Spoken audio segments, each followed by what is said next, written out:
Hey guys, welcome back to Mummy Cooks Homemade and what we eat in a week. So this was a beef stir fry, as you can tell, and those were duck bao buns, and I found something Steve doesn't like. He doesn't like bao buns. That was a bit of a surprise, but yeah. These ribs were beautiful, and they was from the Fat Butcher. And I hauled them on Friday for anyone who doesn't know. That haul is up. They were so good. That was the maple and sweet chilli. This sirloin steak was also from the Fat Butcher, and Steve said it was like cutting through butter. So yeah. This was sweet soy belly pork, and Steve had his usual Mexican rice with that. I had my usual pilau. And you had to have the chicken burgers in there. The usual chicken burgers. You'll always be able to tell whose burgers is who because Steve has all the junk in his burgers and I don't. Just red onion in mine. I'm boring. So we come to Sunday. What? No roast potatoes? What on earth is going on? A couple of pieces of smoked fish. Then we've got 500 grams of just plain white fish. And we're going to cook those 3/4 of the way. I've also got a large bag of shell on but deveined, extra large shrimp. Because these are so big, once I took the shell off, come on, there you go. That line where it's been deveined, just take out anything that's been left in there, like that, and then cut through. These were so big that I could cut through these and get 2 out of it. So it left me with a lot of shrimp. Yes, I am cutting on my hand, but I can feel myself how much pressure I'm putting on my hand. See how much? Look at all that. Doesn't take long to de-shell them, and what I've done with them is I've shaved them. Saved the shells and put them in the freezer, so if I need a fish or shrimp stock I can use those, maybe for I don't know, a risotto or paella or something like that. So this is 3/4 cooked.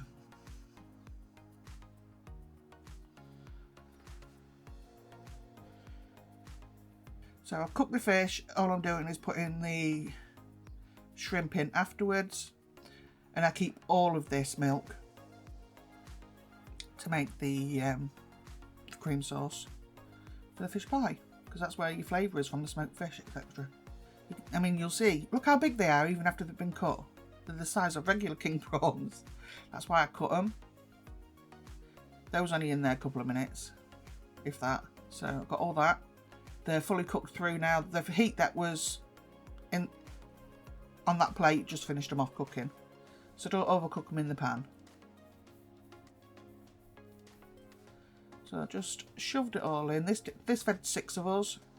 Even Caitlin, who's fussy, ate all of this. They had fish pie on Friday at school for dinner, and they both said, never put us in for that again. They said it was like a plate of water with lumps in. Yeah, so they weren't happy. They ate everything yesterday, luckily. So that bread is one of the part bakes from Asda's, that tiger loaf. Very nice it is as well. So cream cheese and butter. I usually add a teaspoon of Dijon in, but I didn't have any, but I would normally add it in. That was some garlic powder. I could tell that Dijon weren't in there as well, so if you do make it, then I would suggest you use the Dijon. I don't like mustard, by the way, but it just gives it a nice taste. No, I don't measure it. I just throw it in. Always works out.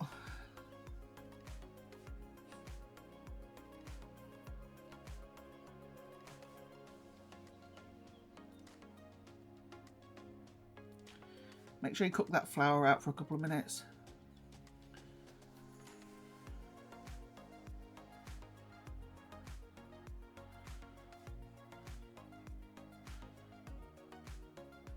Try and get it out the whisk because it's not obviously cooking inside that whisk.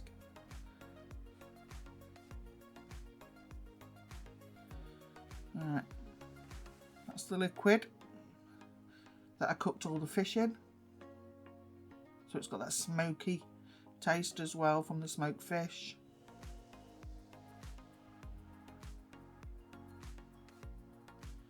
As I save them prawn shells, whatever of this, there's works going on outside, I can't help that, I'm sorry. You're going to hear it. Yeah, whatever's left of that hot milk as well, that flavoured milk, I will save in a bag just the same and freeze it.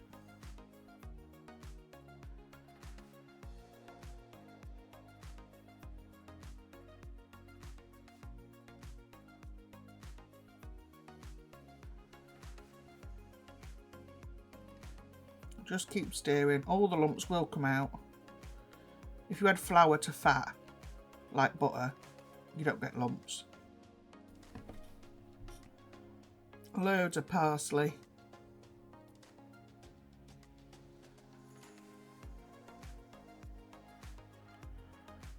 I have thrown dill in there at times, and I've used chives before. Just keep going and it'll thicken up. So it's getting there, look.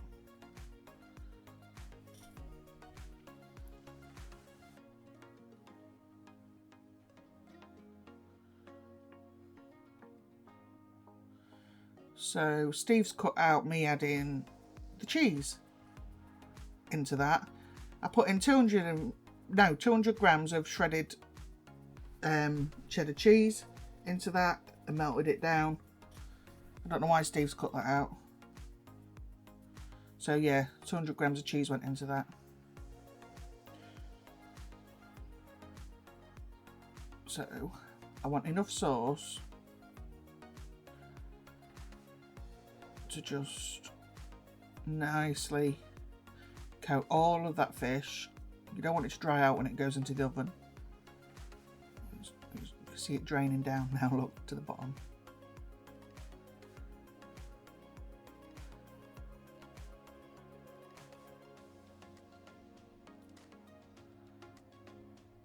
I've gone.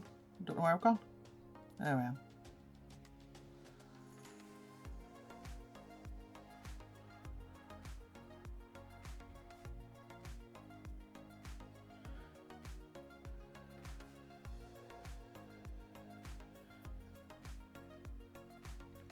I just want to say thank you to Fiona for this jug. She also got me some wonderful silicone baking mats.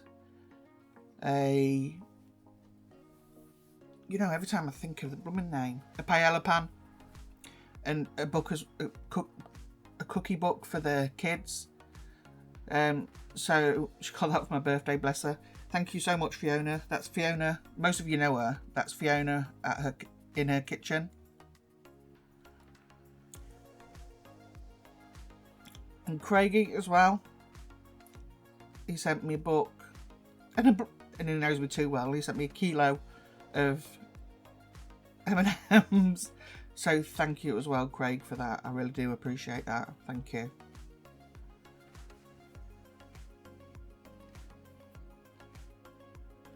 So this is the veg that I chose to have with it. So there's some chantenay carrots. I didn't do over much veg, but it was just the right amount.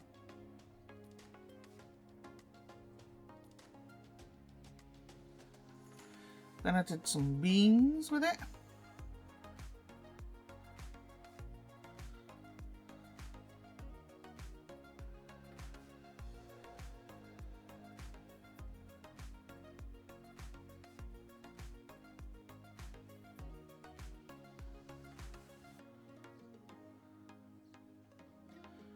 I also did that sweetheart cabbage and some tender stem broccoli.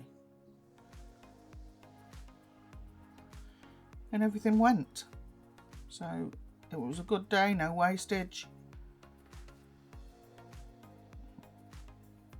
I only made one pudding as well. Get me. Slacker alert.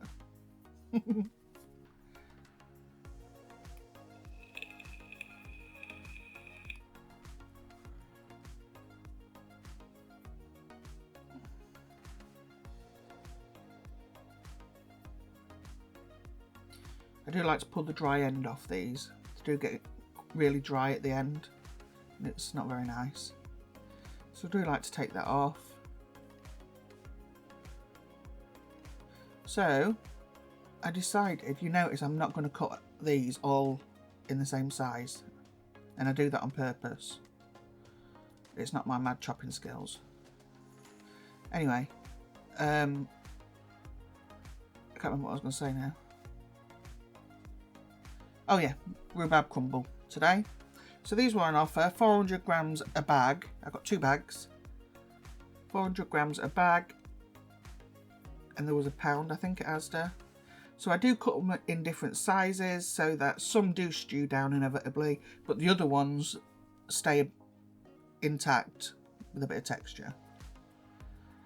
And all I added to this was some granulated sugar. No, I didn't weigh it, just chucked it in.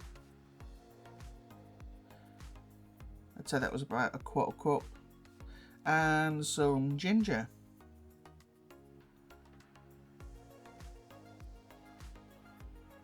¾ teaspoon.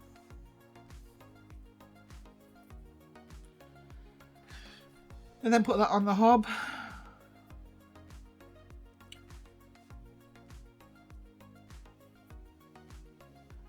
Yeah, a bit of water. There wasn't even that much. So as you can see, that's where I took it to. So we've got some pieces, look. And this will carry on cooking because it's so hot. And then we've got some of that are starting to fall apart, look. So if you don't want complete mush, I would advise cutting them different sizes. Crumbles in this house, we're not overly keen with them being too sweet.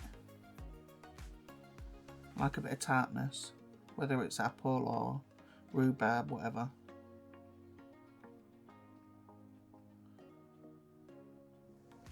I give up. It's like, oh, I'll pour it over. It's going through anyway. So I want a little bit of the juices, obviously, because when I put it in the oven and bake it, I don't want it to be dried out and goopy.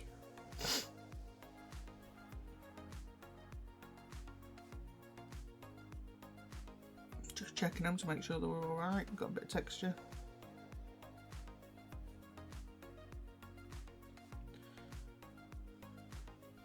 So you can see the liquid around. I have left some in there, look.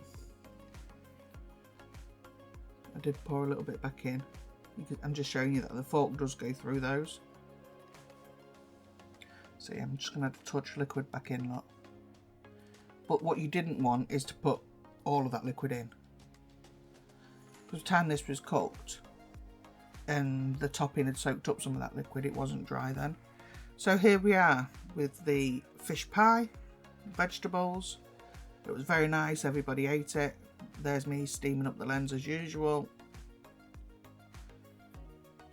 It was very nice. And there is the crumble, well, what's left of it. There was a bit of that left. And you can see it's not dried out at the bottom. Crumbly topping, that was crispy on the top, as it should be. Served with custard, and that was Sunday dinner. So thank you so much, guys, for watching. And especially if you got all the way to the end. And I will see you again in the next one. Bye.